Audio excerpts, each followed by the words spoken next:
Welcome to everyone. एक ऐसा mission जो अमेरिका और रूस के बीच टेक्नोलॉजी को मजबूत करेगा और अंतरिक्ष के पन्नों पर नया अध्याय लिखेगा। दोस्तों, रिसेंटली स्पेसएक्स ने इंटरनेशनल स्पेस स्टेशन के लिए अपना 8वां क्रू रोटेशन मिशन लॉन्च किया है, जिसे क्रू 8 के नाम से जाना जाता है। इसने शक्तिशाली फाल्कन 9 रॉकेट के ऊपर 4 बहादुर एस्ट्रोनॉट को इंटरनेशनल स्पेस स्टेशन में भेजा। ये हिस्टोरिकल मिशन स्पेस इन्वेस्टिगेशन में एक महत्वपूर्ण मील का पत्थर साबित होगा और आईएसएस पर आगे की वैज्ञानिक प्रगति का मार्ग खोलेगा। स्पेसएक्स की एडवांस टेक्नोलॉजी और नासा की इनोवेशन से प्रेरित यह मिशन पृथ्वी से परे ह्यूमन की पहुंच को आगे बढ़ाने में प्राइवेट क्षेत्र और सरकारी एजेंसियों के बीच चल रही पार्टनरशिप्स का प्रतीक है। ये उपलब्धि न केवल स्पेस इन्वेस्टिगेशन में हुई प्रगति को प्रदर्शित करेगा, बल्कि मानव अंतरिक्ष उड़ान की सीमाओं को आगे बढ़ाने में सहयोग के महत्व पर भी प्रकाश डालेगा। जानेंगे नासा का ये सीक्रेट मिशन के बारे में। तो बने रहिए हमारे साथ और साइटेक दुनिया को लाइक और सब्सक्राइब जरूर करें, क्योंकि हम सिर्फ हवाई बातें नहीं करते, बल्कि रियलिटी को भी दिखाते हैं। दोस्तों, एलन मस्क की कंपनी स्पेसएक्स एरोस्पेस क्षेत्र में लगातार विकास के नए आयाम छू रही है।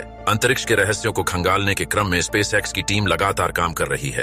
अब अमेरिकी स्पेस एजेंसी नासा ने भी स्पेस मिशन के लिए स्पेसएक्स से हाथ मिलाया है। नासा के नेतृत्व में स्पेसएक्स के फॉल्कन रॉकेट से 4 एस्ट्रोनॉट स्पेस स्टेशन के लिए रवाना हुए। ये सभी एस्ट्रोनॉट वहां 6 महीने रहेंगे और 2 नए रॉकेट शिप के आगमन की निगरानी करेंगे। अमेरिका की निजी अंतरिक्ष व्हीकल सेवा कंपनी स्पेसएक्स के फाल्कन रॉकेट ने अमेरिकी अंतरिक्ष एजेंसी नासा के मैथ्यू डोमिनिक, माइकल बराट और जेनेट एप्स तथा रूस के अलेक्जेंडर ग्रेबेनकिन को लेकर कैनेडी स्पेस सेंटर से उड़ान भरी। अंतरिक्ष यात्री सक्सेसफुली आईएसएस में पहुंच गए। वे अमेरिका, डेनमार्क, जापान और रूस के एस्ट्रोनॉट का स्थान लेंगे, जो अगस्त से वहां मौजूद हैं। तेज हवा और मौसम की खराबी के कारण इन अंतरिक्ष यात्रियों को ले जाने में 3 दिन की देरी हुई। इसमें जेनेट एप्स एक महिला है जिन्हें स्पेस स्टेशन पर इतने लंबे मिशन के लिए भेजा गया है। उन्होंने उड़ान भरने से पहले कहा कि वह खास तौर से लड़कियों के लिए आदर्श बनकर गर्व महसूस कर रही हैं और उन्हें यह दिखा रही है कि अंतरिक्ष यात्रा उनके लिए भी एक अच्छा विकल्प है। खराब मौसम की स्थिति के कारण इसे 2 बार रद्द करने के बाद नासा और स्पेसएक्स ने ड्रैगन स्पेसक्राफ्ट में इंटरनेशनल स्पेस स्टेशन के लिए 4 लोगों के एक दल को लॉन्च किया।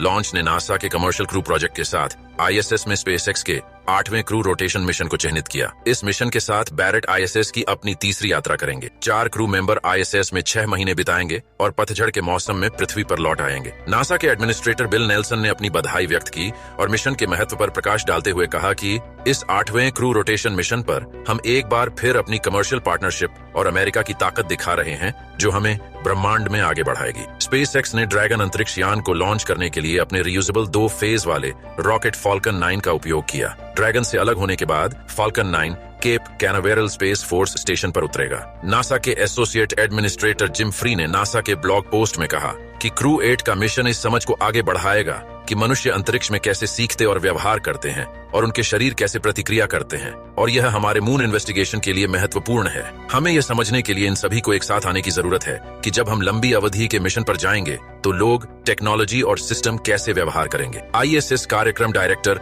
जोएल मोन्टाल्बानो ने क्रू 8 मिशन ब्रीफिंग में कहा कि यह क्रू 8 पर कोई प्रभाव नहीं है, लेकिन मैं नहीं चाहता था कि कोई आश्चर्यचकित हो। उन्होंने कहा कि मैनेजर्स को विश्वास नहीं है कि रिसाव से क्रू मेंबर्स की सुरक्षा प्रभावित होगी, लेकिन टीम इस पर नजर रख रही है। एक लाइव वेबकास्ट में 25 मंजिला रॉकेट शिप को लॉन्च टावर से ऊपर चढ़ते हुए दिखाया गया, क्योंकि यह वाटर वेपर के बादलों और रात के आकाश को रोशन करने वाले लाल रंग के आग के गोले में जीवन के लिए महत्वपूर्ण कदम उठा रहा है। स्पेसएक्स के अनुसार लॉन्च के दौरान रॉकेट प्रति सेकंड 7 लाख गैलन ईंधन की खपत करता है। फाल्कन के अपर स्टेप ने उड़ान भरने के 9 मिनट बाद एंडेवर, जो स्पेसक्राफ्ट का नाम है जिसमें क्रू मौजूद हैं, इसको उसकी प्रारंभिक कक्षा में पहुंचा दिया, जिसमें केबिन से लाइव वीडियो में 4 चालक दल के सदस्यों को उनके हेलमेट वाले सफेद और काले फ्लाइट सूट पहने हुए दिखाया गया। Astronaut Matthew, Dominic flight commander और कैप्सूल पर सवार 3 अंतरिक्ष उड़ान नॉविसेस में से एक, इसने लॉस एंजिल्स के बाहर कंट्रोल के लिए रेडियो पर कहा कि ऑर्बिट की यात्रा कितनी अविश्वसनीय है।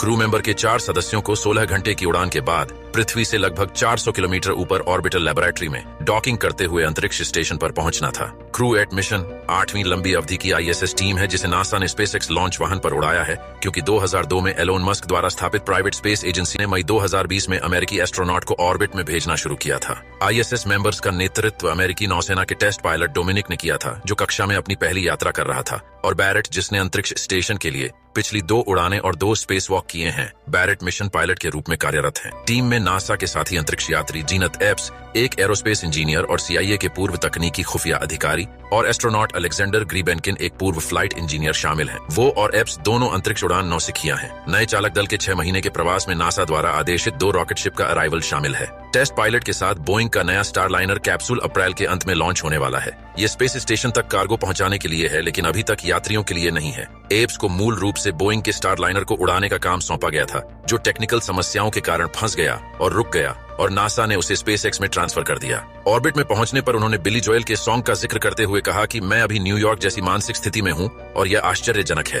एप्स एक लंबे स्पेस स्टेशन मिशन के लिए सिलेक्टेड दूसरी महिला है। उसने उड़ान से पहले कहा कि उसे काली लड़कियों के लिए एक रोल मॉडल होने पर विशेष रूप से गर्व है, यह प्रदर्शित करते हुए कि अंतरिक्ष उड़ान उनके लिए एक विकल्प है जो सिर्फ अन्य लोगों के लिए नहीं है। एक इंजीनियर के तौर पर उन्होंने 2009 में एस्ट्रोनॉट बनने से पहले फोर्ड मोटर कंपनी और CIA के लिए काम किया था। एस्ट्रोनॉट ईप्स को 2018 में एक रशियन रॉकेट पर अंतरिक्ष स्टेशन के लिए लॉन्च किया जाना चाहिए था, लेकिन सार्वजनिक रूप से कभी भी खुलासा नहीं किए जाने के कारण उन्हें बदल दिया गया। नौसेना के पायलट डोमिनिक और पूर्व रूसी मिलिट्री ऑफिसर ग्रीबेनकिन भी अंतरिक्ष में नए हैं। यूक्रेन पर रूस के आक्रमण को लेकर वाशिंगटन और मॉस्को के बीच बढ़े तनाव के बावजूद नासा और रूसी अंतरिक्ष एजेंसी रोसकोस्मोस द्वारा 2022 में दोनों के पार्टनरशिप समझौते के तहत अमेरिकी अंतरिक्ष यान पर उड़ान भरने वाले ग्रीबेनकिन नया अंतरिक्ष यात्री हैं। अंतरिक्ष स्टेशन पर क्रू 8 का स्वागत 7 मौजूदा ISS यात्रियों द्वारा किया गया, जिसमें से 3 रूसी और क्रू 7 के 4 अंतरिक्ष यात्री, 2 नासा से, 1 जापान से और 1 डेनमार्क से शामिल हैं। क्रू 8 के अराइवल के लगभग 1 सप्ताह बाद क्रू 7 के पृथ्वी पर वापस उड़ान के लिए अंतरिक्ष स्टेशन से प्रस्थान करने की उम्मीद है